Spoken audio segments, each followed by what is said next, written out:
The rest of the story. The prisoners called it Yellow Jack, an invisible angel of death that descended from nowhere. What it was yellow fever. Now the prison doctor had come down with it, and soon everybody on the island, prisoners and guards, would be wiped out. But then somebody asked, what about Sam? Before being sentenced to life in prison, Sam had been a doctor, hadn't he? But could he be trusted in a position of authority? After all, he had tried to escape once by stowing away on a boat, and that's why he was in leg irons now. On the other hand, with no other competent medical assistance, could the prison authorities afford not to put Sam in charge of the epidemic?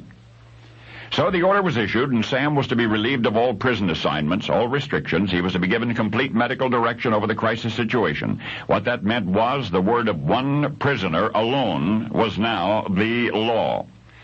Sam wasted no time in assuming command. Over the protest of prison administrators, Sam ordered a hospital on a nearby island to be closed. The 2.5-mile boat ride to get there only weakened the afflicted prisoners, he said.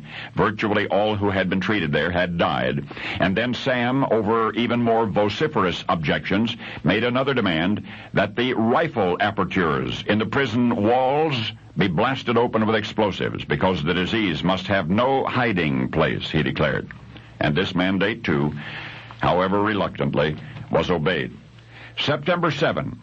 It's 4 days after being stricken with yellow fever that the prison physician whom Sam had succeeded was dead, and the worst by far was yet to come. Of the 400-some people on the island, 270 had fallen ill.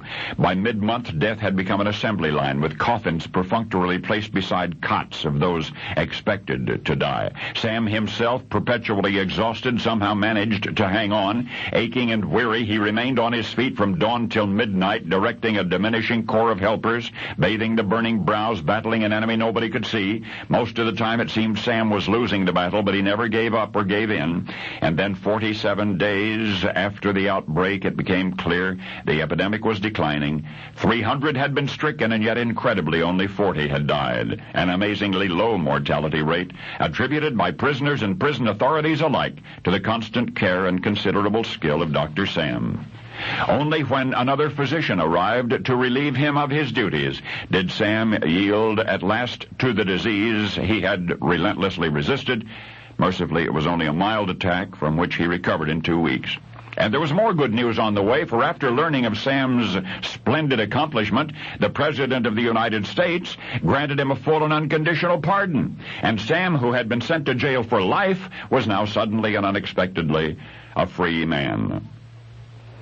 In the postscript pages of the history of the American Uncivil War, it is recorded that a certain doctor set the broken leg of assassin John Wilkes Booth, and that for ministering thus to the president's murderer, he, the doctor, Samuel A. Mudd, was sent to Fort Jefferson Prison on an island in the Gulf of Mexico. He was sentenced to stay there forever. It's also recorded that 4 years later, Dr. Sam Mudd was pardoned and freed. And now you know why. Because now you know the rest of the story.